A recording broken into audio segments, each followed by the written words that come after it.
Highlander, I think, has some interesting things. It discusses the idea of what would it be like to be immortal. Steel's stronger in Highlander. Right, It kills immortals. We know Highlander's answer to the riddle of steel. Cutting someone's head off.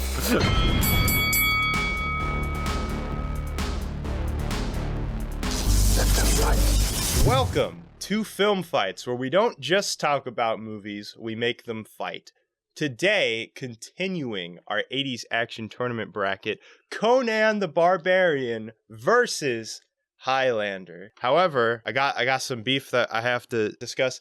Before you guys go into the comments and say, the Film Fights podcast is just copying Movie Brawl from Cody Leach, we're not, okay? I don't know if anyone's going to say that. This is going to be coming out way later from his first episode. Look at the time. We started our thing first. The poll beforehand, 83% said that Conan was better, and 17% said that Highlander was better. So Conan is the favorite here. That doesn't mean that we're all going to agree that it is. The question I have for you all is, what do you think the answer to the riddle of steel is from Conan the Barbarian? And if you're more of a Highlander guy, would you like to live forever? Let us know in the comments down below. With that, let's get into Conan the Barbarian versus Highlander. Conan the Barbarian, released in 1982, was directed by John Milius, who also wrote the film by heavily revising Oliver Stone's original screenplay of the film. The movie is set in a mythic prehistoric world and follows the story of Conan, played by Arnold Schwarzenegger, who seeks vengeance against the ruthless cult leader Thulsa Doom, played by James Earl Jones,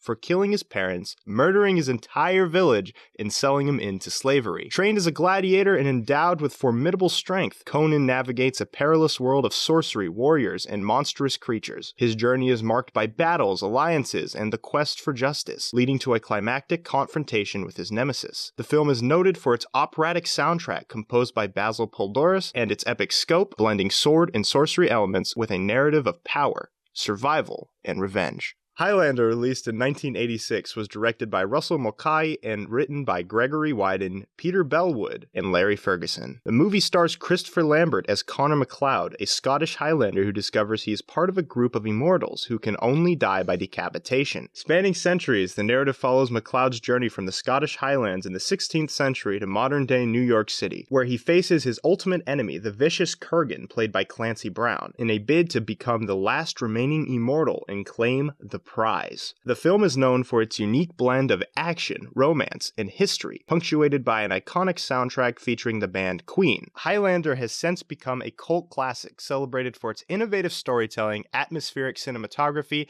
and memorable tagline, "There can be only one." Our first round is narrative and pacing, with a total of 10 points available.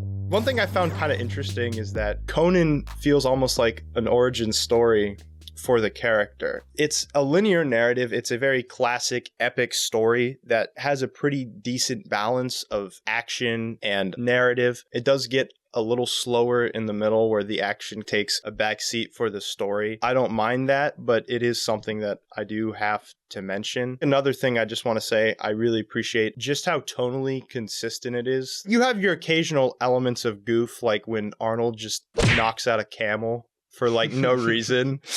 But Forgot about that. And he knocks out a gay priest.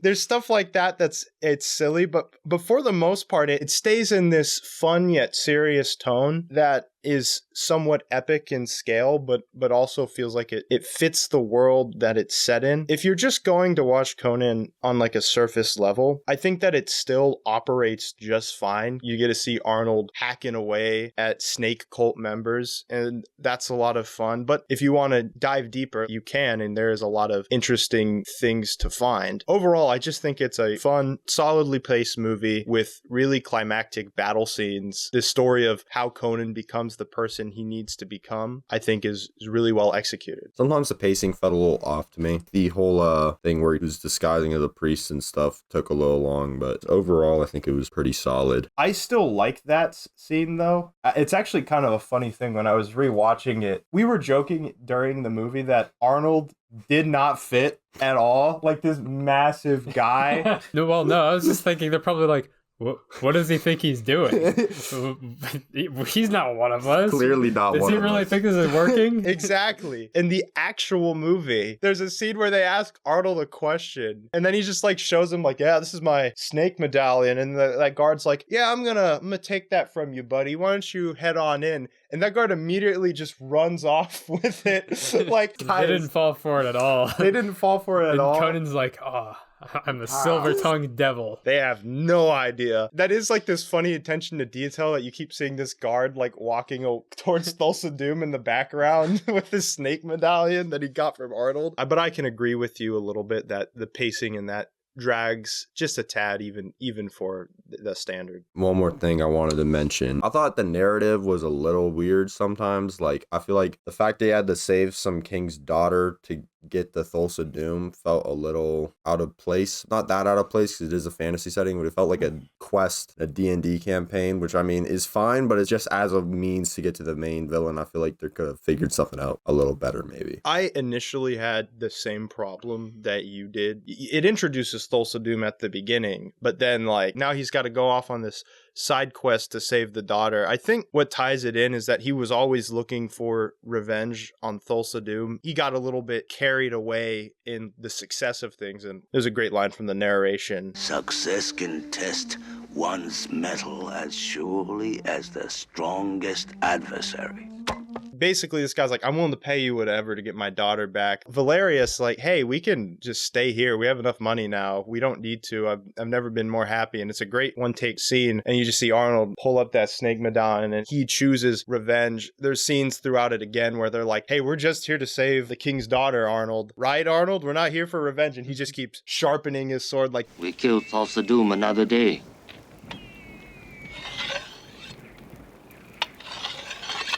Agreed? he's there for that, but that's his side quest. His real main quest is to get revenge on Thulsa Doom, and that's set up from the beginning. You made me appreciate that more, I think. It tells you the story of what's overall happening in the world, the most important thing, and then really the movie's about showing you Conan's origin. That's why he's here. So my problem with the narrative and pacing is I feel that it's trying to tell two very different stories. Depending on what you think the one penultimate narrative is, there just becomes a lot of weird scenes that are there for no reason. There's, of course, the iconic witch scene. I was talking about that confused the the other day. hell out of us because it doesn't need to be there at all. There are 4 sex scenes in this movie. I feel like most of which could have worked, but it doesn't need that many, and they all needed to be a little different. I will say about the sex scenes, I think it is partly paying homage to the source material where there is a decent amount of nudity. I like it as we're experiencing things through Conan's eyes. Like the first girl that he's ever gets with, we get to see who that girl is. Do we need to see it explicitly? No, I don't necessarily put that as a knock on the narrative, but it is like unnecessary. The witch scene is the fun one. As someone who likes random fantasy bullcrap that I don't think intrudes on the narrative too much, I just like the idea that he goes in and he basically, that's where he gets the direction where he's saying, I want to find this snake symbol. And she's like this nymphomaniac witch lady. And so then that's why he's doing it in the first place. And then she just turns into some demon. And he's just like, what the heck? I do like that. And then he ends up adding a party member after beating that sort of challenge. Did it need to be in there? No, but if it was like that scene was taken out, I wouldn't be like, oh, now the movie's perfect. The sex scene with Valeria, that's probably the best one in the movie from a narrative standpoint. Yeah. It goes on too long, and it's I kind think of... all of them go on too long. They all go on. on. The problem. Yeah. So my thing is like they're dragging on the pacing, and you could cut one of them, and they could be directed a little bit better. So otherwise, for pacing, so the very first scene with the intro and everything, just bad, just awful. I don't think that really had anything to do with the rest of the movie, and I don't think the Riddle of Steel really actually means anything in the rest of it, since it's a revenge story. I disagree. He does explain the lore a little bit between the gods, and that comes up later with Crom and then the gods of the sky. So I think that's cool enough. But then him basically giving his perspective on the Riddle of Steel in that you have to trust the sword. This is the only thing you can trust. Thulsa Doom later on says, nah, that's not the answer to the Riddle of Steel. The flesh is stronger. By the time you get to the end, you see Arnold sitting there thinking about it for a while. What is the answer? And you get the sense that he knows what it is. We, the audience, don't know what it is, and we have to find it out. Is Thulsa Doom right? Is his dad right? Or is there another answer that we're missing? I'm in that latter category if there's another answer, but I do think that that answer does tie into the themes of the movie perfectly, and I'll talk about that more in themes. All I can say for now, though, is that I don't really have a problem with it because I do actually think it weaves in with the narrative very well. Yeah, so otherwise, there's just such a good scene at the beginning where he meets Thulsa Doom. There's no talking. Movies need to do that more, where you don't need to talk and give all the exposition. I think that's what I liked about it more than just the very first scene, is that there's no exposition required. It's just showing you what's happening throughout the whole thing. It was a Conan movie, so I'm just waiting for it to be bad, and that scene wasn't bad at all. It was very good. Moving on to Highlander. I think the thing from a narrative perspective that I appreciate so much about Highlander's opening is how it puts questions into your brain that will be answered later on in the movie. There's this random wrestling match in Queen going on. What the heck? Then it focuses on Connor McLeod, randomly zooms in on his face. He starts getting random flashbacks to the 1500s. You're like, what the heck is going on? And then all of a sudden he gets called, or he's going to get summoned somewhere. He just goes to a parking garage. This random old dude pops out with aviators and pulls out a freaking sword. And then you have him pull out a freaking sword, a katana, and they're just having this fight in the garage where sparks are flying everywhere. So good. Then he's doing all these backflips randomly. That was kind of weird, but okay. And then he cuts off his head, and then it looks like God is blessing Connor with the light of Christ, and lightning shooting everywhere. And then he hears the police. He just chucks his sword up into the rafters and drives off. Your first thought is, what in the hell is going on? The movie does answer those questions, but it does that, and it does that in such a engaging, an entertaining way. I definitely appreciated the intro more on a rewatch. They didn't know Highlander at all going into it. I knew a little bit the first time I watched it, and then rewatching it, I really got that appreciation for what's going on. And I'm like, yeah, I actually see what they're going for now. And it's very good at introducing the questions, and like hearing their theories on it was really interesting, because I'm like, oh yeah, that could be like a realistic thing where it's not that he's immortal. He's having these flashbacks and he doesn't know why. Yeah, well, I went into the movie expecting it to be like a movie set in the 1500s, and it's like this Scottish Highlander getting like revenge or something. And then it starts with a wrestling match. Well, and then they start fighting in a parking garage after having non-flashbacks to the 1500s. I was shocked. I was like, dang, this is going to be very different than I was expecting. That is actually my favorite scene in the entire movie, is just that opening, for just how crazy and just discombobulating it is. But it also sets up the narrative. And then after that, you hop back and forth between the Middle Ages to varying degrees of success, I'll say. It's kind of cool going back and forth and gives you insights to what's going on in Connor's mind in the present based on what he's experienced in the past. One of the better elements of this movie is that it's just metal as It's so off the wall crazy half the time, and it doesn't care about that. It's a bunch of immortals having to chop each other's heads off. There's only going to be one at the end. It's like this large tournament bracket throughout time. It's just like cool.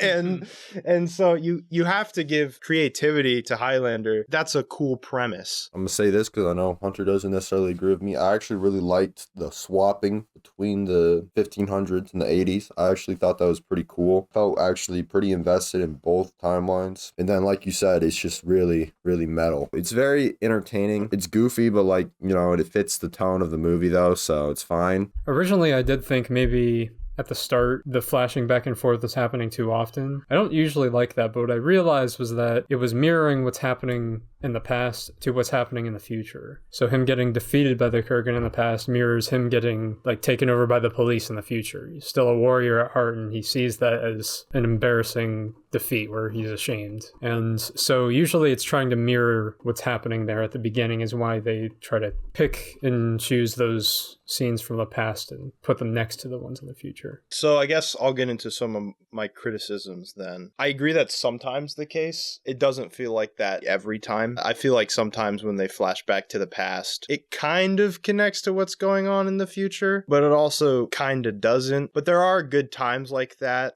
One of my favorite times I'll say is when he's thinking about love in the future. It flashes back to him living his entire life, or his wife's entire life, and her dying of old age, and how that's like just kind of a sad thing. The pacing can sometimes suffer from that, but in a completely different way from Conan. It doesn't feel like the scenes go on too long in this movie. It just feels kind of like it's a little scatterbrained. I think that the romance element in the future felt like extremely undercooked. Like we're back to Top Gun territory. Conceptually, I actually really like it. The idea that this guy who's lost his luster for life because he's lived for so long, doesn't want to love anyone because of losing the love of his life before. Him finding someone to help him move on from that so he can live again is interesting. The problem is I didn't feel the connection too much between Connor and Brenda. She seemed like a little creeped out by the guy for a while, and that she likes history, so I think that's a good tie. But I didn't really feel the chemistry. They didn't seem to like each other too much. I like your place, Brenda. And she didn't really remind me at all of his old girl that he really liked. And it felt like she was all of a sudden very into him. He's like, I've been alive for 4.5 centuries, and I am immortal.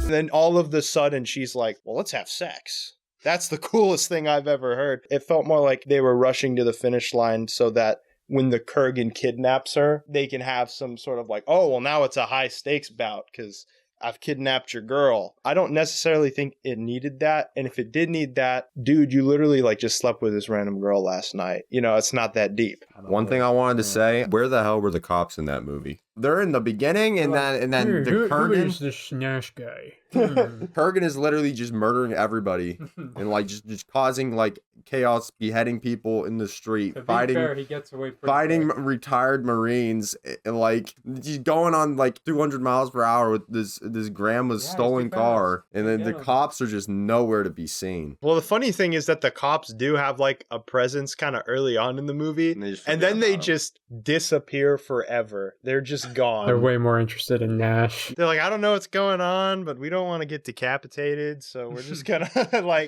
we're just gonna leave, which is kind of funny. I guess that the last thing that I'll say then about the narrative is that it felt tonally inconsistent in a lot of ways. Yes, it's really crazy and goofy. It's trying to be serious at the same time. Some of the more powerful moments felt like they were being undercut by the total whiplash in tones. And it's like one thing where you're having this serious moment with Connor, and then the next moment, the Kurgan is throwing some old lady on his car, going, Mom! I was having a hard time buying into every single aspect of the narrative because it didn't feel as consistent as it could have. Let's get into scoring. We're going to start with Conan the Barbarian. For Conan, I have a solid 8 because really solid, though I do have a few issues with it. I am giving Conan a 9. I think it's a truly epic story, and I only dock a point because the pacing gets just a little bit too long at times. I gave Conan an 8. Very good for what it is. Just some scenes really need to be removed, and some things could be a little more complete. Now let's score Highlander. I gave it a 7. I thought the narrative was pretty solid, but definitely pretty flawed at the same time, but not flawed enough to be any lower than a 7 in my opinion. I was going to give it a 6, but after talking, I think it's a 7. I do think that the cutting in between the time periods, which I thought was flawed initially, actually is kind of cool the way they did it. In my heart, it's a 10. On my board, it's a 7.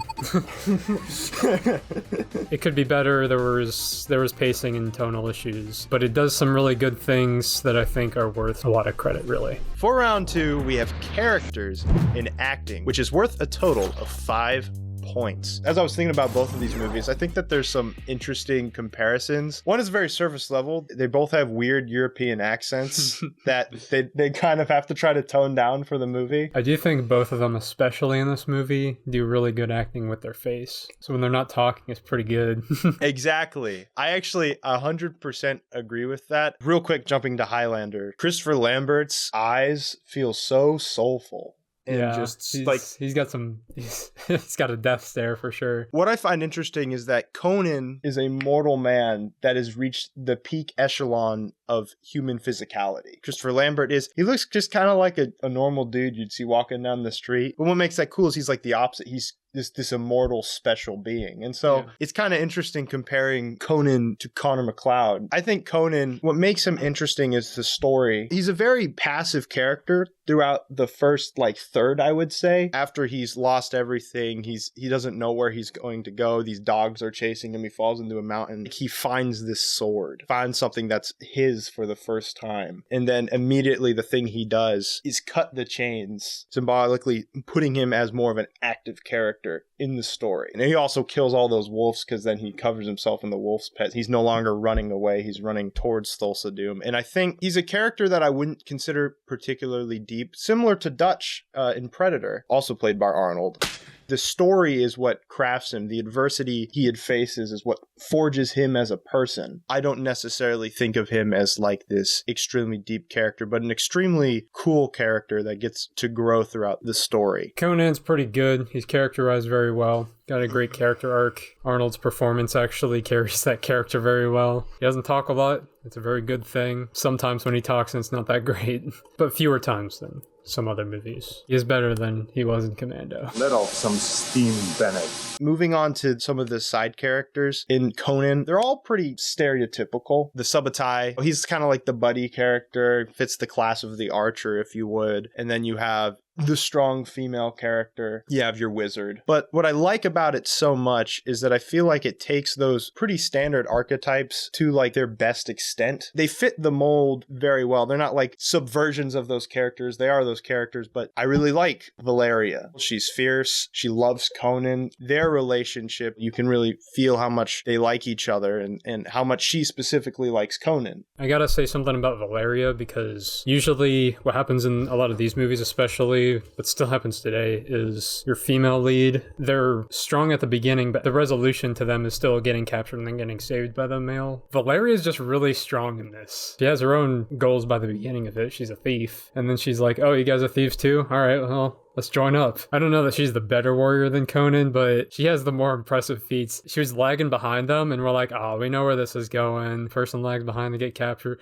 And then she's beset upon by two guys, and she just mops the floor with them. She totally destroys them. It felt specifically designed to subvert that trope. James Earl Jones as Thulsa Doom. He's one of the only people that in the movie that really matches Arnold's screen presence, and it's not because he's this big buff dude. It's just he's just got such a commanding voice, and one of the only people in the movie that I can say has a really, really great performance. I'll also attribute part of that to character design. When I was looking into John Milius's intentions with the character, he wanted him to feel otherworldly. You can't quite pinpoint what his ethnicity is or where he comes from. And so it's this darker skinned person, but he's got this straight hair and these big eyes and stuff that just almost want to leap out at you. And I think that that's really adds to his character, but his voice adds to that. That is strength, boy.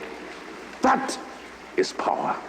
Him as sort of this manipulator of people, he feels that really well, and it's kind of the opposite of what Conan is. It's a great foil, I would say. Thulsa Doom is an interesting one because he almost doesn't seem like the same person in the beginning and the end. At the beginning, he's just kind of a barbarian leader. It seems like what's happening off screen is that he has this realization of just how commanding he is, and he realizes he can do so much more in the world. Unfortunately, he's doing a lot of bad in the world. He just becomes this larger-than-life person, like you said. He really does think by the end of it that he is a god in human form, and he can just do whatever he wants. And otherwise, I think the acting is middle of the road, not bad. Just, it's definitely better when they're not talking. And I think it actually works that they use a more subversive tone and trying to be kind of quieter and more serious, because that just makes it work better. The one bad part about Arnold's acting, though, are those tokenized Arnold grunts.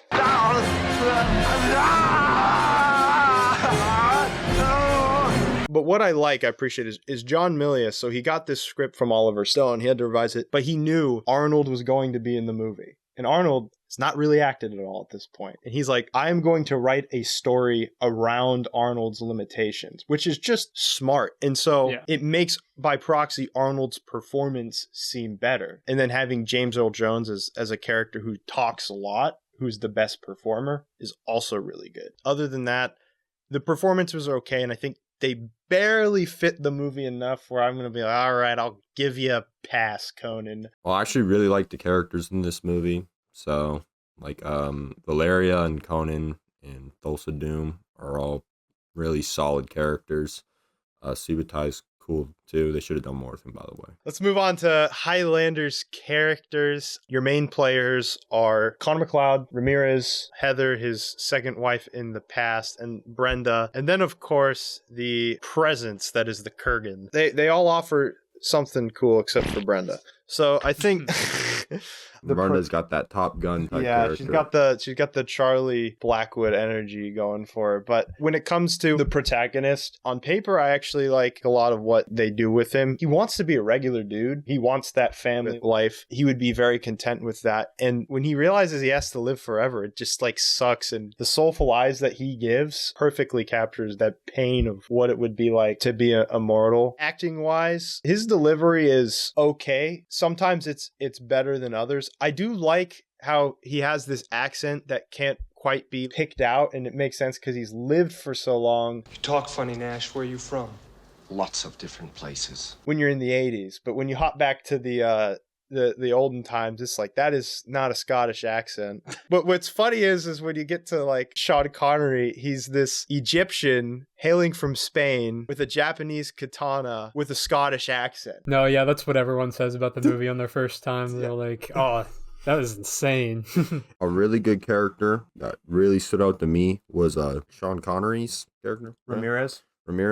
Bro, that guy was goated. Ramirez he fits that mentor role so perfectly. It's kind of like what we said with Conan. It's like, is that an archetype? Yeah, but he fills that archetype very well and he makes the most of it. Christopher Lambert didn't know like a lick of English basically going into this movie. I think he had to learn his lines like phonetically. It's really good to have a Sean Connery that you can bounce off of, kind of like how Arnold had James Earl Jones. I think in the same way that you said Conan's director makes use of Arnold and writes around him, it was nice that the movie was sort of still writing around Chris Lambert. The cops are confused by him because he seems out of place because of his voice and everything. One thing I thought was interesting was the fact that the slightest background check was like just completely proved he was a fraud. The lightest background check. It was just like, oh, this guy isn't a real person. He's been adopting the identity of dead kids for centuries. Well, nobody caught him, so there's no reason to do anything about it. I guess, but like, I feel like any trouble with the law, like get a speeding ticket and you're cooked. He was really careful up until he was whipping out this giant katana in the parking garage. Yeah. I really like his character arc that I more realized this time. He wants nothing to do with being immortal. He never wanted it because he would have rather died, and now he can't unless it's to fuel the Kurgan. So he's just trying to run away from it all, and by the end of the movie it's forcing him to face his fear. One thing I'll say, and then we'll get into Kurgan, is just Brenda's like a nothing character. She's just there to be a love interest. Now we can go to the Kurgan, unless anyone disagrees. I don't. We'll come back to Brenda. Oh no. Kurgan, he's one of those characters, for me personally, I'm sure people disagree with me here, but he's so over the top. Gregory Wyden did the original draft for this movie, Highlander. He wrote it in college at UCLA. They changed the script a lot. One of his original things with the Kurgan, he's actually a much more serious character. He's just this cold-blooded killer where his motivations are the same, but he's not just like randomly killing people. He just is this ruthless killer that only cares about finding. He's not going, Mom. I remember thinking that would have probably fit the tone of the story a little bit better. I would go as far to say, even for the wacky tone of this movie, he's still over the top. I don't want to say that he ruined the movie for me, because that's not true. I still enjoyed him. But as a character that fits in the placement of this movie, I feel he could have been toned down. Well, I feel like he's just supposed to be like unapologetically crazy and evil. He reminds me of the Emperor a little bit from Star Wars. Just this evil guy who's so evil, and he doesn't care that he's evil, except on crack cocaine and he's like mixed with the Terminator's genetic. It's almost refreshing to see a villain that's just evil for the sake of being evil. I do like villains like that. Like I said, he's just really over the top. But I will say, I love how he's a perfect foil to Connor's character. He feels like thinner and a little smaller. He's a more realistic body type. Yes. The Kurgan looks ridiculously tall. And he looks pretty buff. And he's always wearing like leather jackets, which always contrasts just color-wise from what Connor seems to be wearing. Stupid trench coat. That you don't like it very much. But I think his outfit seems to contrast when Connor's Kyle Reese, bro. When Connor's got like shorter hair. This guy's got this long flowy hair until he's in his disguise at near the end. But I think that he's always trying to fight people, enjoying every aspect of it. And Connor's running away from that, as you said. So as a foil, I think the Kurgan works great. Too over the top for me. Yeah, you're definitely right that sometimes he's more over the top because there's a lot of times when he's doing the right kind of over the top where he's just being at church. Mostly because he can't fight them, so he's just trying to mess with them however much he can. But then when he's just kind of messing with people outside, instead of just like killing them or just being dangerous, well... This is just silly. I actually think it's fun when he like throws the grandma in the car and just drives with her. I think that part's fun.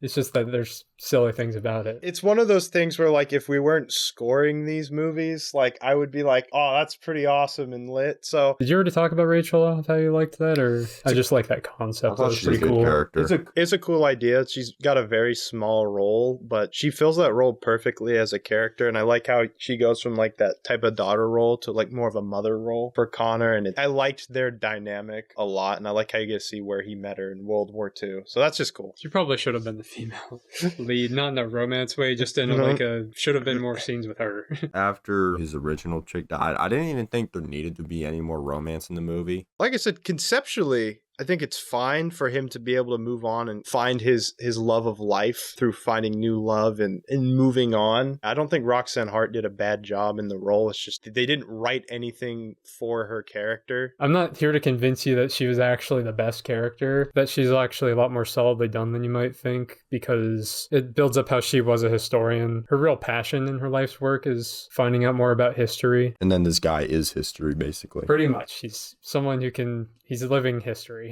They have a cool dynamic. I actually like the scene where they have dinner. It was cool, though, that she was trying to be prepared and then he just saw right through it and he's just looking through casually and making sure not to incriminate himself. What I saw this time of her arc was she really wanted to believe that this guy was larger than life and this wasn't just some weird criminal guy. It just sparked that wonder in her of how none of this could be possible. Like the sword couldn't have been made. Got her sense that this guy was larger than life. I'm saying specifically the romance element to me fell flat, but I agree from a certain standpoint, her being in love with history, and as the Fob said, him being history, a living, breathing piece of history, is pretty cool. And for that reason, I will admit, she's better than Charlie from Top Gun. All right, that's all I want. Yes. Let's get into scoring. We're going to start with Conan. For characters and acting, I'm giving Conan a 4. I didn't think the acting was as egregious as other people do. All the characters were really good. I really liked the chemistry. Some could have been a bit better, but overall, I thought it was pretty epic. I'm giving Conan the Barbarian a 3. While I think that the core characters have really strong arcs, the performances aren't amazing, but it's not going to be lower than a 3 because the director really works around the limited performances. I will sadly give Conan a very strong 3. Because over talking about it, I really like all those characters. The problem is there's still some delivery that's not quite there. Some of the big moments were not quite as convincing. It's actually the small moments that are stronger. It could have been more complete in that regard. Now let's go and score Highlander. I'm giving Highlander a 3 out of 5. Because it's mid. Pretty good, I guess, but a lot of the characters were like underdeveloped and could have done a bit better, I'm not gonna lie. But, it would have been a 2 if, this guy didn't redeem Brenda over here. So I am giving Highlander a very generous 3 because while I do think a lot of the ideas were really strong for the characters and the performances were decent enough, I feel like there is just something missing for it to get to that next level. I will give Highlander a much softer 3 than Conan had. Peaks and valleys with this one is what I'll say. Some very good performances and very cool concepts, very bad things along with it, and very unresolved issues with it. For round 3, we have action sequences and choreography, which is worth 15 whole points. Even though they both have a lot of swordplay, the style is a lot different with these action sequences. With Conan, I think that what I appreciate about it the most, and once again, just totally blew away my expectations, is how dedicated this 1982 fantasy was to realistic action that you would have maybe seen in that old time period. It's brutally straightforward. All of the swings feel so purposeful. It never feels like people are just getting into like their position to like dance with sword fights, like I could say maybe like the Star Wars prequels, just as some random example. It is all... You don't want them attacking each other's swords. You want them attacking each other. Yeah, that's kind of what I was thinking. You feel like everyone is out for the kill in Conan, and that's the thing. The sword fights aren't super long. It's one person dies and like, the other person doesn't. With Highlander, there'll be some pretty long like parry trades, and there'll be a lot of blocking and stuff. You know, the fight will go on because, similar skill levels. But Conan there's a couple clashes and max, and then it's over. And also another differentiating thing between Conan and Highlander is that there's a lot more group battles in Conan, where Highlander, although there's that one thing at the beginning where MacLeod and the Kurgan meet for the first time, most of them are 1v1s because that's within the rules of Highlander. You can only do 1v1s. Conan, there's a lot more like fighting multiple people at one time. And they're definitely more bums than the people they're fighting. And yeah, it's Conan has like a couple 1v1s, but it's mostly just him versus this army of people, which attests to his skill, how much better he is than everyone. And you'll get your 1v1s as well, but it's within a battle sequence after Conan has killed like 14 other guys. So I think that in and of itself is also cool. And I think, once again, I really gotta praise the choreography of Conan. They do such a good job at making it feel realistic with how they swing things. However, it's an 80s movie. We have to be realistic. Sometimes things look a little silly. It's an 80s action movie. You can't escape that. Sometimes you can tell people aren't making impacts with swords. It just looks kind of goofy sometimes for a reason I can't fully describe. My main problem with the action is a lot of the times it feels like when someone gets like sliced or like stabbed, it's like you can tell that they're not getting sliced or stabbed at all. And obviously they're not, but it's like sometimes you'll just see it like miss them, but it'll be like they'll be dead because it's supposed to hit them, but they clearly missed, right? So when I rewatched the movie, I paid very close attention because that was one of my big critiques. While it's not as bad as I remembered the first time watching it, it is noticeable for certain reasons, and I think I know why, but the choreography is so good that I'm gonna save that all for sound design more. Yeah, so the thing is, I think is the sound kind of trick your brain into thinking, and sometimes there's a lack of sounds in Conan. And if that affects the action to you to such a level that you can't really give it the dub, then I understand that. Yeah. For me, it wasn't that. The sound was good enough for me that I don't feel like docking any points on the action section for the sound design. With things like lack of impact, this is true. I'll dock a little for it. It's just that, man, especially in the 80s, it's hard to do. It's still today hard to do good sword choreography and make it look like you're hitting, because you just can't. I think for me, less sound was good, because really getting stabbed by a sword, you're making the most sound. Yes. That doesn't make a lot of sound. I really appreciate that. It has cool things like Valeria jumping off the wall, and it probably isn't that practical, but it's also just kind of a cool little detail. Based moment. I love the combat in this movie. Overall, I was actually super impressed. I even liked him fighting a snake on the second watch. I just thought that's like cool. That was cool when they all teamed up on the snake. A fun behind the scenes story is so they actually were shooting arrows while Arnold's holding this snake. It turns out the best archer on set was the director John Milius. Nice. So he was actually the one shooting. That's actually awesome. I love nothing more than to criticize dumb action scenes in movies. I was looking real close, and the stupid parts weren't happening. It was all good. I was keeping a really close eye on all of it the whole time, and I was like, there's none of this I can really say is dumb. And I can see why, knowing about Conan, how over the top it usually is, I'm like, oh, they probably hate this. This is totally realistic. No, it was awesome just because I got to see the weapons that they were all using between the cultures, and like that's pretty accurate, very close. It at least fools me if it's wrong. Mounted combat was going right. I'm like, yeah, they'd have this huge advantage there, and it's all very practical. It's nothing super special, but real combat isn't that special. You just kind of kill people. One thing I have to talk about, that opening scene when Doom's riders raid the village and they murder everyone. What I like is the violence is realistic and it never feels to me over gratuitous. And John Milius said specifically, I want this violence to feel extremely realistic and I don't want to focus on it unless I feel it's important to the narrative. And that's why when the mother's head gets cut off, you just see kind of it falling off in the background because it's more important to see Conan in that moment. That's really cool. It's perfect. That opening scene is just in the snow too. Once again, sound, the music. I think it's everything about that scene really came together. It's also just a really dope way to open a movie with a whole village getting murdered. It really grabs your attention. You know how mad I am that Conan 1980 never has some of the best sword fighting in movies? Man, but it's so good.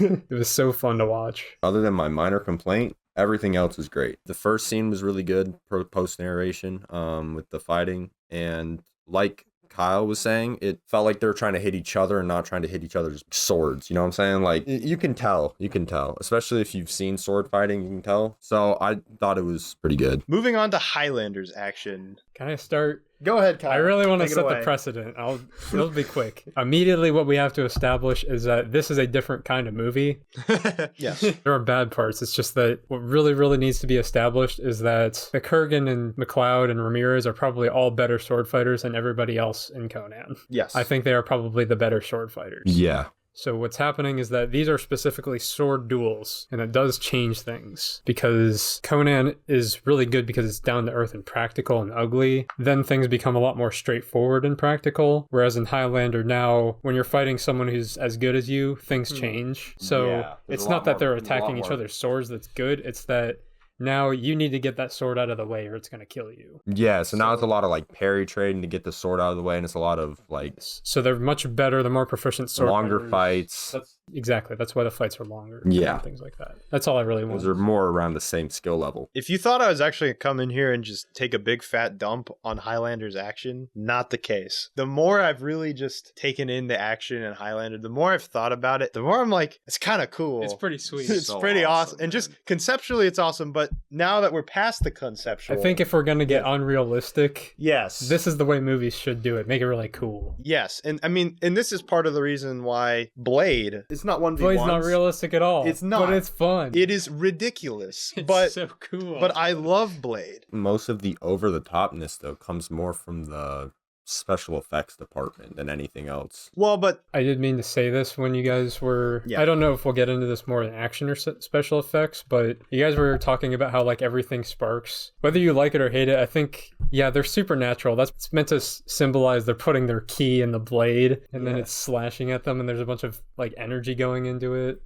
yeah. Not necessarily that, oh yeah, swords just do that all the time. Just like they're superhumans. No, and that's exactly the point. And that's one of the elements that actually grew on me. Because of that, actually, and this also leads into sound design, you really just feel the impact. Yes, it's my favorite part. Where with Conan, it's more realistic. They don't care in this movie, which is why when you make a sound, it's great. And I think a lot of the set pieces are cool. Like a parking garage is kind of cool. Sean Connery fights the Kurgan in that little mill area. I don't remember what it was, but that was pretty cool. The tower and they're climbing up the stairs. Yeah, them fighting in like on top of a New York building is cool. There's like one where there's a bunch of steam pipes around. That's one of my favorite vibes. I don't know if it's because I like that set in Nightmare on Elm Street. I couldn't tell you, but I think my two biggest complaints is there is some ridiculous stunt work in stand-ins. Just when he's fighting this old guy, and then you see like a completely different actor at the beginning doing these flips, it adds to the over-the-top nature. Ridiculous. You're now entering into the commando territory. This is the other thing. Some of the choreography was a bit sloppy. I will say I appreciate it more now that you painting in the context of these are some of the greatest sword fighters of all time. They have to do different things. Yeah, not to cope, but it's like we might not even understand why they're doing what they're doing. The action overall is well done. Can't be over the top, sure, but that's kind of the tone of the movie. I think it's overall pretty well done. Let's get into scoring.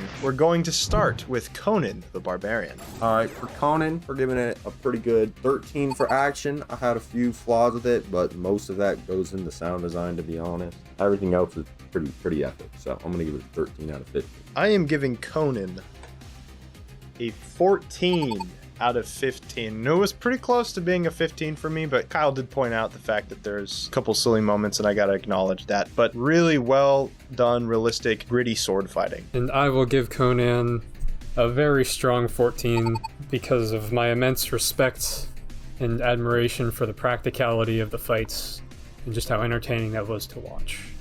For Highlander, I'm giving it a big 14 out of 15 for action. I loved it so much. Now, these guys brought up a few flaws that I was like, I guess that's kind of valid, but not valid enough for me to give it any less than 14. I'm giving Highlander a 12.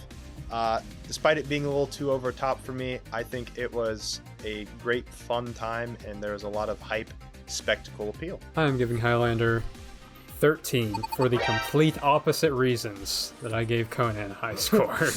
It is very fun, over the top, and the spectacle and style is all there. Moving on to round number 4, we have cinematography, special effects, and I actually added one, production design. Cinematography wise, I really like the color palettes they use. There's lots of nice vibrant reds, and I think that they also did a great job of, outside of color, just capturing the aesthetic of the fantasy world that's grounded in realism. They have a ton of wide shots just showing the landscape.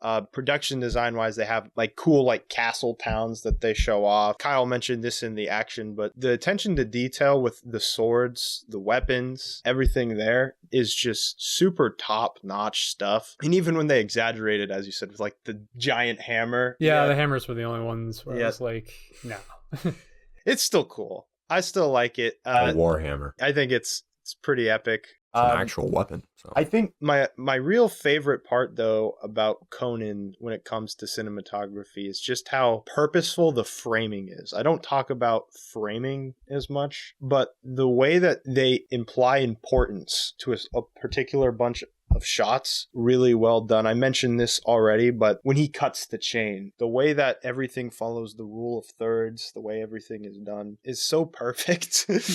And the only time they break from that is when the action's a little too heavy, but even then it's still pretty good. When Conan's talking to Thulsa Doom, the way that they edit that sequence together where you can see Conan's perspective of it and then it cuts to like the supporter's perspective of things. You see it from a faraway shot. It felt so down to earth and realistic just because of how they framed it. And I felt like I was seeing it as one of like the people in Thulsa Doom's cult. And there's so many other things that I could talk about. I don't want to bore everyone in our audience, but I think the biggest problem, the biggest knock on Conan is the special effects. We keep talking about this sky at the beginning when he's talking to his dad. It's so random because they never do it again, but it's so bad. It's like looks like a CDI game. Yes. Yeah. It's I don't understand what the point was. They could have just waited for like a storm or something. So the reasoning for it, this is not me defending it, by the way, is John Milius envisioned them being high in the mountaintop when they're talking about Crom. They couldn't afford to go there.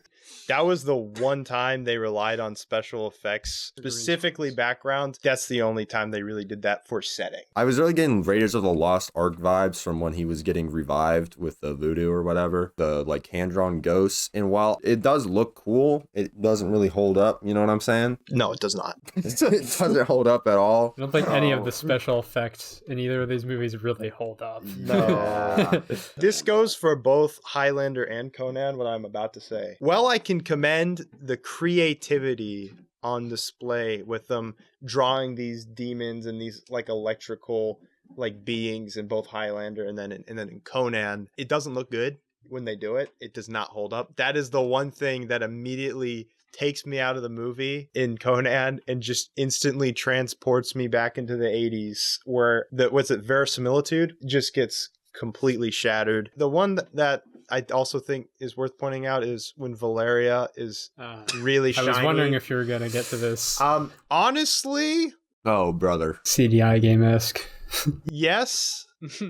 I don't know. I say this because I kind of wish they brought stuff like that back in the modern cinema. And so even though it is very dated, it's dated in a way that I don't think hinders the quality of the movie very much, even in cinematography and special effects. But it does date it. And then the other thing is the giant snake practical effect, going into practical effects. Honestly, when I rewatched it, I thought the giant snake looked decent. I would prefer that snake to like a really badly CGI'd snake. I think the effect with Thulsa Doom where they get a mold of his face and they push this snake head, it's a little silly, but honestly, I actually thought it looked pretty cool. So that's all I can say. I understand that is a wild take. Dude, So I bursted out laughing when I saw him turn into a demon. It was really funny. It was a slow transition that I liked, and then when he's just randomly a snake, though, that's when I was like, yeah, you expect him to do like an Animorphs thing because he's like kind of morphing at the start. And then they skip a whole phase of it, and he's just a snake now. That's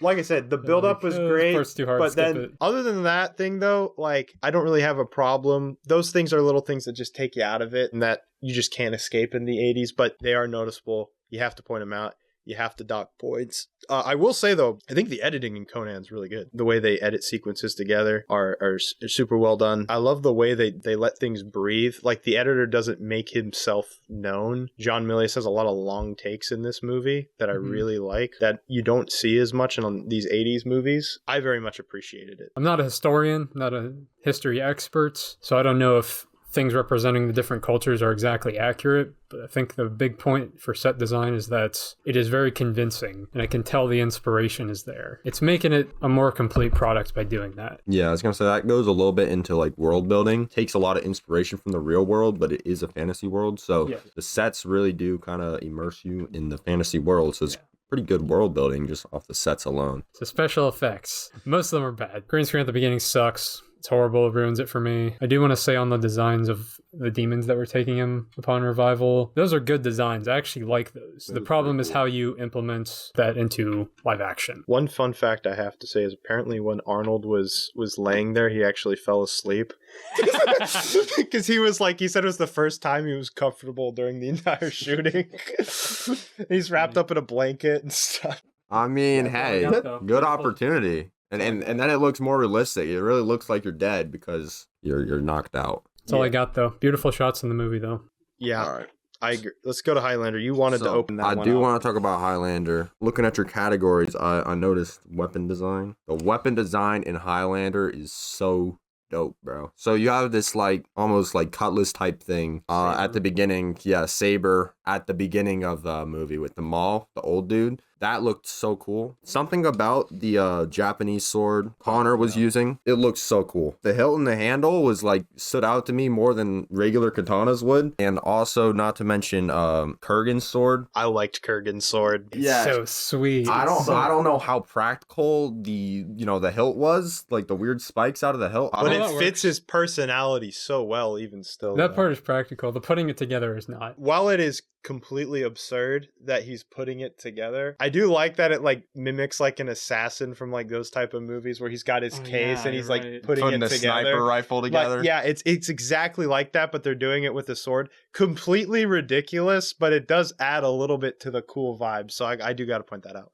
And yeah, I think it works fine for the modern fantasy they're going for. And it's magic. It's a kind of magic. Yeah, and I think the editing was actually pretty good in this movie, in my opinion, at least. Especially when they're fighting, I actually thought the editing was pretty good when they're running the ones. So I can talk about the special effects a bit too. There were actually some special effects that weren't that bad. The sparks specifically looked actually kind of cool. Whether that's practical or the animated. I don't know if it was practical or what, but if we don't know, then that's good. Some of the electrical getting charged to the sword, some of the electricity, and it looks fake, but it looks kind of fake in real life too, actually. So it's something to keep in mind. Now later on, when he's absorbing Kurgan. That was pretty bad. Reminiscent to the Raiders and Conan scene. It uses a lot of different cinematography for different points. So at the beginning, the editing is trying to unload a lot of things on you to confuse you. Yeah. And introduce the questions, like you said. It's doing that part right. For shots of the 1500s, that's when it goes to more long takes, more good cinematography, good backgrounds and everything. All of that to me is very good. Bad green screens, just like Conan. Production design, I like all of that.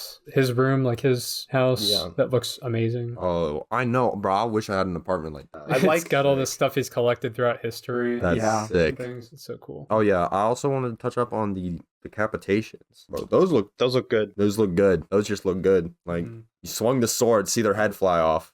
I guess I'll get into my thoughts on the cinematography. It's all over the place. So the guy who directed this, I think he'd only had one feature film before, but what he directed a bunch of was actually a bunch of music videos, like the MTV era music videos. I told you Yes. this one's a music video. And so the Queen soundtrack adds a lot to that vibe as well. Yeah. But at the same time, there's a lot of benefits to that because there's a lot of creativity. This movie's got style. But at the same time, there's also negatives that come with it. This movie has got some pretty dope transitions. Transitions you couldn't get away with today, but they're really cool in the context of the 80s. Well, when the camera is in the parking garage and it rises up into the Middle Ages, they had a wired on a cam like you do at sporting events. People weren't using those for movies back then, but the guy, since he's doing music videos, he's like, we're using that transition and it looks really good. And so I agree, it looks good. When it like transitions in like Connor's eye. Yeah, that's the one I was talking about. I don't care. I think that looks cool. I think it looks cool today. I think it looks cool too. I'm saying today, I feel like people are gonna be like that. That's so corny, and people would hate, but I did like corny it. Movie from the 80s. I definitely liked it. I was just something to keep in mind. Yeah, that's the important thing at the end of the day is does it add to the effect, and that one does. Yeah, I agree. Yeah, while I gave leniency to some of the action sequences, I think the cinematography, while it aids it as much as it detracts from it, because they use a lot of low millimeter lenses. And so what it does is it creates this sort of like fisheye perspective at times. And so it just looks kind of goofy and it warps it in a way that I don't think did the movies any favors. One time where the Kurgan is specifically chasing Brenda down and it's following him with that same like type of lens. And I just don't think it looks very good. However, I will give kudos to color grading.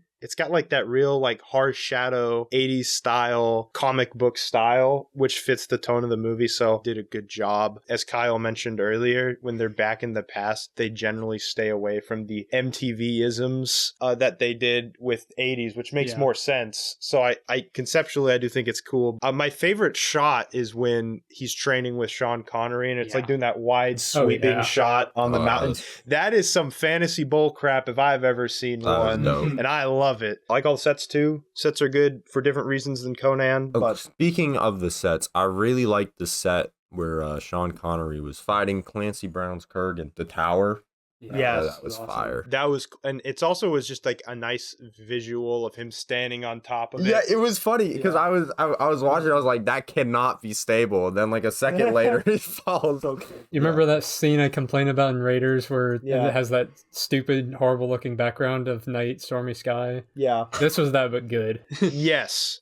But that does lead to the last thing I have to say. The special effects in this movie overall are not good, which is unfortunate to say. I hate how I always have to say this in these movies. Conceptually, I think they all look cool. I know you guys praised the first quickening. I thought it looked pretty goofy. The light of Jesus Christ shining down upon them, I didn't necessarily think looked super good. I understand it. It's just a stylistic preference for me. I get it. Yeah, I do get it. I just don't think it takes. I think it's definitely it's better executed than a lot of movies in the 80s execute that type of thing. Yeah, I can. I don't know. I just specifically with the light, I like it because it's somewhat divine in a sense. So I think it's good. I like that it's a divine stylistically. thing. I think. For instance, I mean they have like a divine background and everything.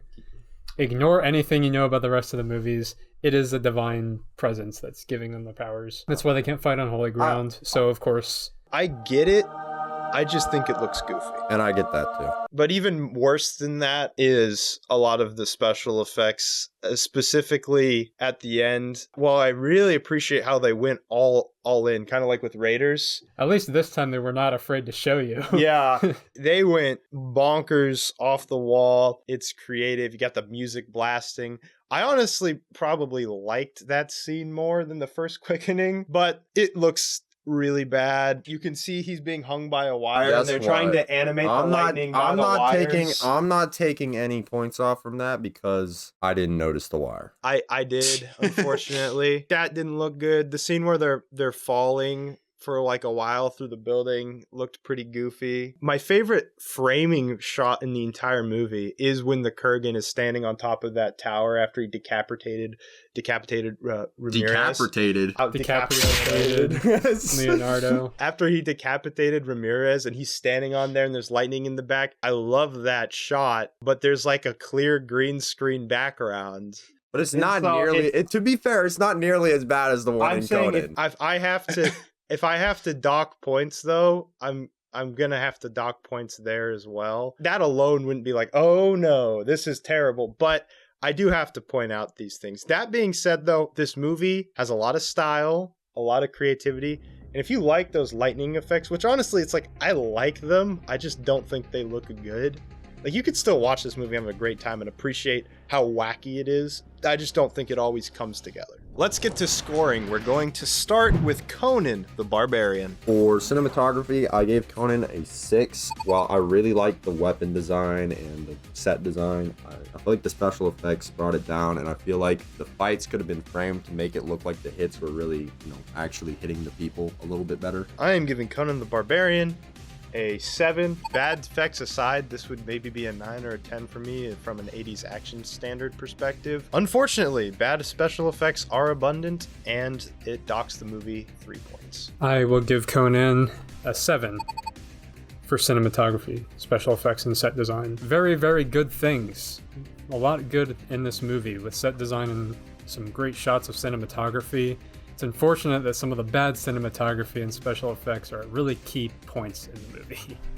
Let's move on to Highlander. For Highlander, I'm going to give it an 8 out of 10. I'm so in love with the weapon design and the editing. I actually really like the editing. The special effects, while they were, a lot of them are dated, a lot of them actually look pretty good. So, maybe not less than half probably, but it still looks good. I feel like the good really outweighs the bad. I'm giving Highlander a very generous 6 out of 10. I think there's a lot of cool stuff in the movie, but just as much cool as there's like bad special effects abundant, even more than Conan. However, it's got style, and I give points for style.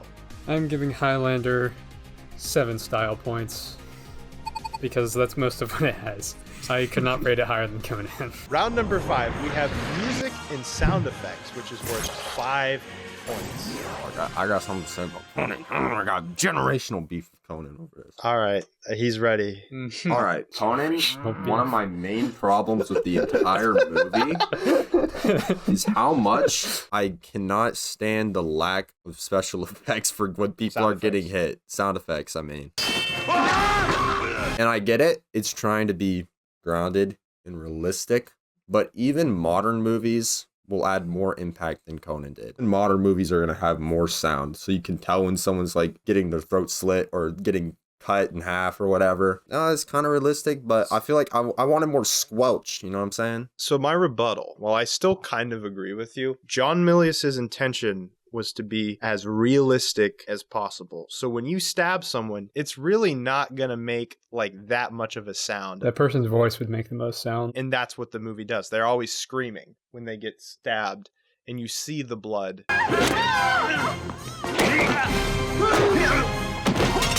John Milius's intention was for all of the action to be purposeful. He didn't want it to be over the top. He designed the sound around that to match the tone of the movie. For me, it wasn't as much as how loud it was. Like, it could have stayed the same volume. I just wanted different sound effects. I didn't like the choice of the sound effects as much.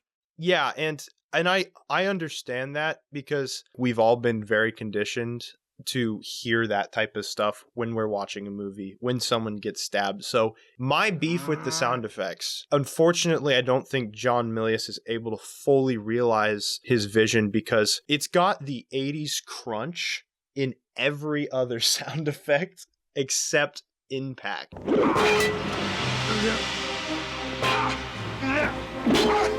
It's hard to fully buy into the realism of the sound design. And I'd like to mention, you could probably get away with this more in modern because with our current special effects, you can literally like slice someone in half on screen.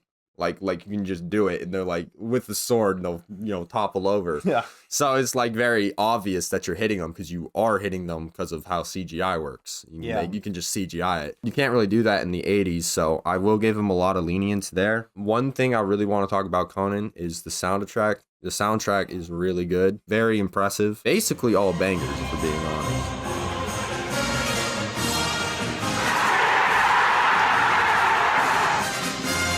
And I say this with no exaggeration. It might be one of my favorite soundtracks of all time. Okay, you said one of. Yeah. I thought you were going to call it the GOAT for a second. It's like, please don't say it. But it's up there. Interstellar. And I would go as far to say that it might even be like maybe the best on our action tournament bracket. I think there's a soundtrack made basically by Queen on this actual competition, by the way. Yeah, well, actually, the same year, you probably don't know this, Take My Breath Away in Top Gun actually killed all of the Queen songs. No, I get what you mean. I'm so incredibly mad about that. What's good about this soundtrack is that above things like Hans Zimmer or something you would see in like a Christopher Nolan movie, this one has a lot more identity than most of them. True. I think a lot of soundtracks nowadays are good, passable, lacking some kind of identity, and you don't really remember it. Having iconic themes is very important. Yes, and those heavy drum beats at the beginning, and then you get that brass that just kicks in extremely hard. It really gets you ready for the movie while they're forging this sword. It's just a super awesome vibe, and then you have that elegant side of the track that kicks in. It matches the fantasy setting perfectly, and I was thinking to myself, if this soundtrack was made now, and they just plopped it into a certain movie that like it would fit, I would be like, wow, this is one of the greatest soundtracks I've ever heard. It's got so many different elements to it. It feels like it fits the time in which it's playing. It's operatic, it's brash, it's bold. My favorite track is Riddle Steel / Riders of Doom. Once again, that opening scene where they murder the entire village, and it is just firing off on all cylinders. This is the beginning of the movie. I was expecting it to be garbage, and I'm like, why is this so good, though? The reverse commando effect, we like to call it. Exactly. I'm expecting garbage, and it's fire. Other than that, there's other tracks that I like. I think it's called, like, the Atlantean Sword. When Conan falls into that mountain and he gets the sword for the first time, they play this really beautiful track that like it reflects Conan's like sorrow and loss, and he doesn't know what to do with himself, but then as he finds the sword and he starts getting purpose, it builds up with this motif that they play throughout the entire movie. One track I also want to point out, and then I'll move on from the Conan soundtrack, is just, it's called The Orgy, funnily enough, but when did that play? Yeah, who could say? Oh, that's right. Yeah. It's like this really pretty melody. What I like is it doesn't match what's going on at all, but it's purposefully not matching it. Subutai even says, So this is paradise. and so it's playing the music that they're trying to sell you. We're being cannibals. We're eating cannibal soup, and we're all having an orgy. And we're convincing these young women to have sex with the higher-ups. This is what you're working towards. And it's like, oh, isn't this so great with the music? And then as soon as they start killing, that similar theme of when Doom raided his village, it starts playing that theme again, except Conan is the one that's putting an end to this stuff, which is just cool. So with the music, it's got so much character, as Kyle said, and it makes up for sort of the lack of sound design in certain parts. I love the score. Yeah, So much. the music definitely helps Conan a lot. I think what I'll disagree on is that it always fits the scene. A lot of times it really elevates the scene. Sometimes it doesn't. I think there were some parts where it is just kind of weird. The music is most of what's going on right now, and it's not really helping me. And I think with the orgy scene, making that a beautiful song, I just disagree. There probably needs to be narratively some kind of pushback, and narratively there was not kind of pushback. I'm a big what's fan of that happening. type of thing, but I can definitely see why you wouldn't be. But this is all not actually countering such a great soundtrack very much. Yes. But I do think it has the advantage of being listened to not with the movie sometimes. Moving on to Highlander. Oh my God, Highlander! Holy shit, that Princes of soundtrack the is good. Princes of the Universe. By Queen. Great theme for the movie. Should have won. So much better than that Top Gun song. What are you talking about? While I love that opening theme and it's super metal and it matches that So 80s good. aesthetic, I really like the track Who Wants to Live Forever. It's a beautiful track. Earlier on, I think that I was maybe disagreeing with that being played during the flashback scene, because it's like that's the only time the 80s people come to the olden times. Yes. And so while I kind of conceptually disagree, it does fit the vibe and it fit the scene pretty well. The Queen music is good, but actually the score by Michael Kamen was actually really good as well. There's this one musical motif that they play a bunch of times that I think is really good, really powerful. Other than that, some of the sound effects adds to the impact. I love. Some of them are a little goofy. No. I I love these sound effects. Whoever did the sound effects needed to be paid $300 an hour. The clanking, the scraping, the impact, even like the swoosh of their heads getting cut off. Oh, it's so good. And a lot of the time, I'm not gonna like 80s crunch this much, right? Your 80s crunch that you're always talking about. I think Now you understand. No. With the tone of the movie, the over-the-top tone, it works so incredibly well. Yeah, I'm not saying they need to bring back 80s crunch to modern movies. I mean, I think you can take some inspiration from it, but like this movie's 80s crunch to the max. I do think, like, above all, we have to judge it as the 80s action movie. Yeah. Doing a lot of this now doesn't work, but this is not something you can judge that objectively or professionally. It's like the 80s, it was a vibe, simply put. Yes. And I think this captures that very well. There are parts where there are silly sound effects and it doesn't work so great. I do think that concept of putting more classical, I don't know if this movie actually had an orchestra, but it had more orchestral music in the 1500s.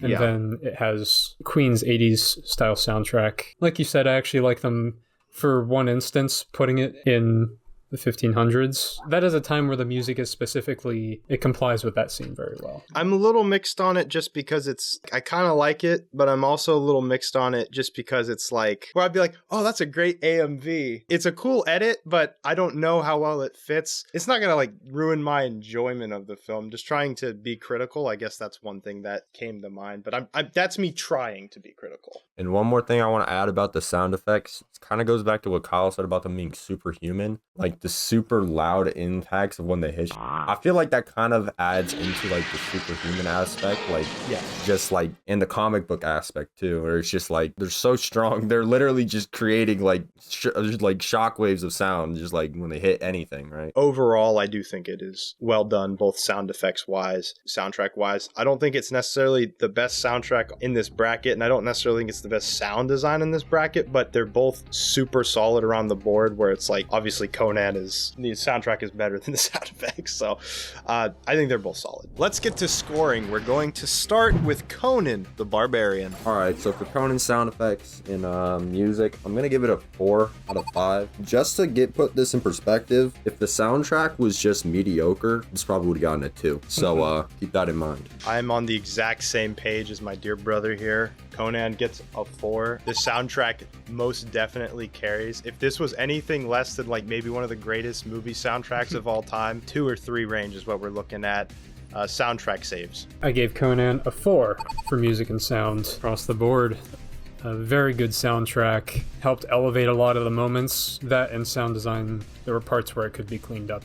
So for Highlander, I really like the sound effects, even if they're not perfect. The soundtrack is perfect, so I'm gonna give it a 5 out of 5 for sound.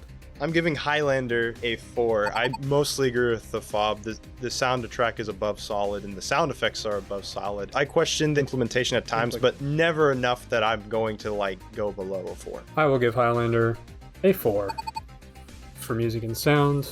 Again, the music really helps elevate a lot of these scenes, and I think a little bit of finesse could have been done to really bring it up a notch. Let's get into our final round, round 6, themes and motifs, which is worth In my opinion, I think 5 I know points. who's gonna win this one. I don't think it's Highlander either.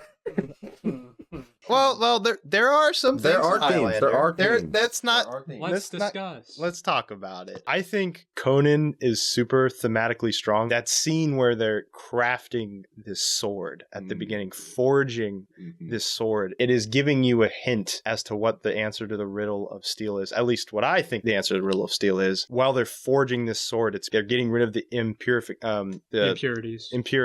and they're beating it with a hammer is giving you a taste of what Conan himself is going to have to go through to be forged as a person. And then also the sword comes back later at the end because they steal his father's sword. Conan ends up breaking that sword and then using that same broken sword to kill Thulsa Doom, which is cool. But I think there's also a lot of symbolism in that, where his dad is like, hey man, steel is the only thing you can trust. You can only trust steel. That's what I believe to be the answer to the riddle of steel. Or he's about to tell him and maybe that's not what it is and their village gets attacked. And then you have Thulsa Doom who's like, oh, I've searched for the real steel and I realized long ago that Steel isn't strong, boy.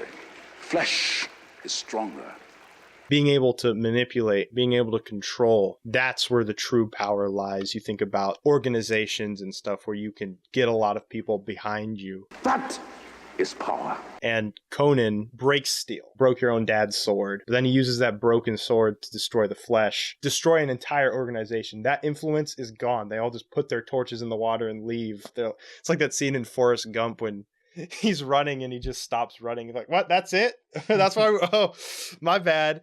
And so I think that helps give the answer to the riddle of steel, which in my opinion is that steel can only be as strong as the person who wields it. And you forge the person by the adversity that person goes through. And it's this will to sort of overcome that is stronger than steel. It's almost like a will of steel. The movie weaves that in through the entire narrative, totally nails that. And I also like that the movie doesn't tell you the answer to the riddle of steel. It leaves it ambiguous. Conan has to figure it out, and you as the audience have to figure it out as well. To be honest, another cool thing is when I've watched people talk about this movie, people have differing takes on what the answer is. You know, some people are like, well, I just think steel is stronger.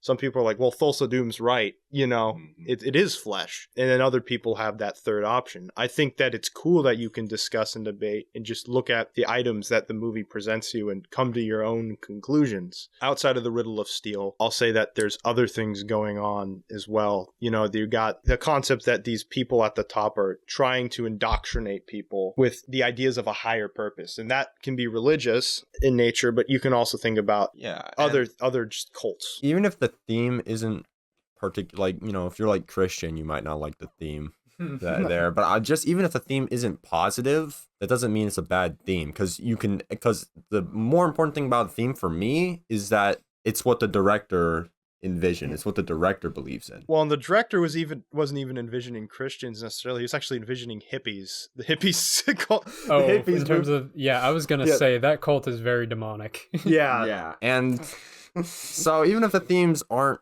morally correct in your eyes, I mean, I think what matters is that that's what they were going for, and it's about how if the director cares for it. He clearly had very strong beliefs in what he's trying to portray. Kill hippies. Steal. Kill gay hippies and steal their clothes. No, I think, but even beyond that, I think there's a lot of cool motifs in Conan, like the sword. It seems to be like this symbol of destiny. Conan, it feels like he's lost his way until he finds this sword, this steel. It implies that steel is still important in the overall narrative. And I like that he uses it to cut his chains, which is a symbolic moment right there and there alone. When he's in his gladiator pit, he always does this pose at the end like that, and he does it again at the end, which is cool. Kind of bringing everything together. So I like the Riddle of Steel. I wish themes and just things like that were in more movies. Not every movie needs to say something so explicitly, and this movie doesn't really say something very explicitly with the Riddle of Steel. It's just that it has a fun concept that you can toy with and talk about. Having conversation like that's fun after a movie. The rest of it, I think the themes are shown so. Even the Riddle of Steel, I think that's probably the one theme that it really put a lot of emphasis on and tried to fully flesh out, and the rest of it I kind of don't think so.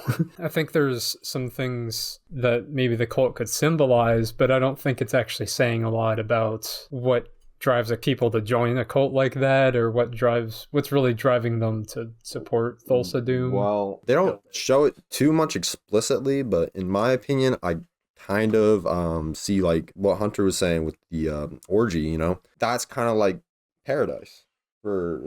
It's like a twisted paradise, and I feel like that if that's the end goal, some people might want to go for that. You know what I'm saying? Well, yeah, and it also just shows how disgusting a lot of the motivations of these people at the top. Like you can compare that to religion or anything. That's what makes it's applicable to multiple things. Look at France. Yeah, it's just like beyond that, I don't necessarily think they do an in-depth look at cultism. I agree with you. But I don't think they need to. They don't need to. I like that there's a lot of applicable things in the movie. What I've noticed is if you try too hard to like flesh everything out to a certain extent, your movie just feels overcrowded and stuff, and you're trying to say too many things at once. I like that you have this clear narrative through line with the Riddle of Steel, and then you have all these other things you can look at and be like, oh, that's interesting, I see what they're trying to say here. Oh, that's like an interesting connection to real life. But the movie doesn't just drop it in. It feels organic to me, and it feels natural. I get what you're saying, and I definitely like having things that are just sort of unexplained or maybe a little cryptic, but you can resonate with it a little bit. But I just don't think that makes it thematically strong. I guess we're going to Highlander now. Very thematically strong. I like I said, Highlander, I think, has some interesting things. It discusses the idea of what would it be like to be immortal. Steel stronger in Highlander. Right, it kills immortals. We know Highlander's answer to the Riddle of Steel. Cutting someone's head off. It discusses the idea of living forever and how that can be kind of a painful existence. You know, you think about all these people that look for eternal youth, the fountain of youth and stuff, immortality, that's their goal. It's like, all right, you have it. What's it like? That's what Highlander delves into. When the movie is focusing on the pains of being an immortal, that is when I think the movie is at its very, very best. And my favorite sequence, there's that Queen song playing, Who Wants to Live Forever, and you see his wife getting older. She can barely get up that hill, and she's wondering, why haven't you left me? And he's like, because I love you as much now as the first day we met. Which you could say is corny, but that actually gives me chills. Not like it's a good line. Yeah, it is such a good line. It's so powerful. And so you have just the inevitability of even death for immortals because they have to face off at some point. Other than that, I don't have too much to say about the themes of Highlander. You can expand on them if you want to. Yeah, so key thing is that it is a shorter movie. So it has maybe a little less room to work with. I do like what it has to say about immortality because usually movies just don't even try to explore it. They just leave it open-ended like it's the best thing. Yeah. So there's a line from critically hated Pirates of the Caribbean 3 At World's End. Keith Urban, I think, talking to Jack Sparrow, says, It's not just about living forever, Jackie. The trick is living with yourself forever. That's a good line that you should attribute to this movie instead. No, I'm kidding. But I can respect that Conan is a fearless character, and that's one of his character traits. Yeah. I can also appreciate that Connor is not a fearless character because he does not want the Kurgan to win. He has to overcome that fear, not just fear of dying, fear of letting him win and get the prize, fear of losing the ones he loves. He just has to eventually come to accept that.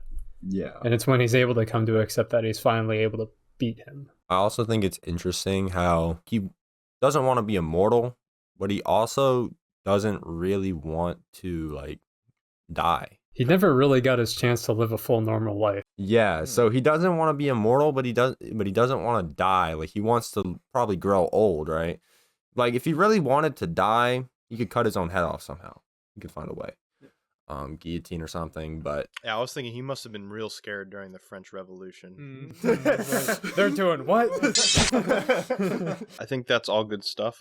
I really don't have anything to add other than I like the ending. I don't need every movie to have like a happy ending. I don't even think I'd consider like Conan a happy ending. But I like that Highlander does have sort of a happy ending for Connor, where even though I don't think the relationship is really good at all, it's nice to know that he gets to be with someone that he likes and he gets to live the rest of his life with this person, unless a really bad sequel comes along and maybe gets in the way of that. But that would never happen. But that would never happen. That wouldn't happen. And so as a standalone product, I do like that ending. The true prize is mortality And reading minds. and reading minds. Let's get into scoring themes and motifs for Conan. For Conan, we're going to give it a 5 out of 5 for themes. I thought they were all really strong, and there's also cool lesser themes too. I'm giving Conan a 5 out of 5 for themes. I think it really does all it can with its premise, and I think it really has a ton of interesting ideas, and it crafts that super well with its cinematography and narrative. I think it all just flows together very nicely. I will give Conan a good 4 out of 5 for exploring a theme pretty well and introducing some other good themes, but not exploring them as well. Let's get into themes and motifs for Highlander. For Highlander, I'm giving it a 4 out of 5. I thought the themes were definitely above average. Not as good as Conan's, to be honest, but definitely thought it was pretty good. Pretty good. Very solid themes. I am giving Highlander a 3 out of 5. I think it's got really good ideas, and I think they're cool, and when it focuses on those ideas, I think it executes them super well. Unfortunately, I feel like they didn't quite stick the landing as much as I would have hoped. I gave Highlander a 4 for themes and motifs. I think for the themes it has, it portrays them very well, and mainly the character's approach to each themes is very good, and I like that the movie doesn't explicitly say a lot about the themes. It lets it play out. All right, let's get into final scoring. Bob, what are your totals for Conan and Highlander? So, for Conan, it got 40 out of 50 points. For Highlander, I'm giving it a 41 out of 50. And I think these movies are very comparable in how good they are. A little less comparable for me. 42 out of 50 for Conan. Highlander, 35 out of 50. I gave Conan 40 out of 50, and I gave Highlander 38 out of 50 for these categories, sadly. Our final scoring for Conan is 122 out of 150, and our final scoring for Highlander is 114 out of 150, meaning that Conan the Barbarian is today's winner. Our next episode will feature Mad Max 2 Road Warrior versus Escape from New York. Thank you all so much for watching. Make sure to like, comment, subscribe, and remember that we did not copy Cody Leach. Movie Brawl. Cody Leach. Didn't happen. I'm not going to say that. I've been a subscriber of Cody for a while, actually, but he's breaking my heart by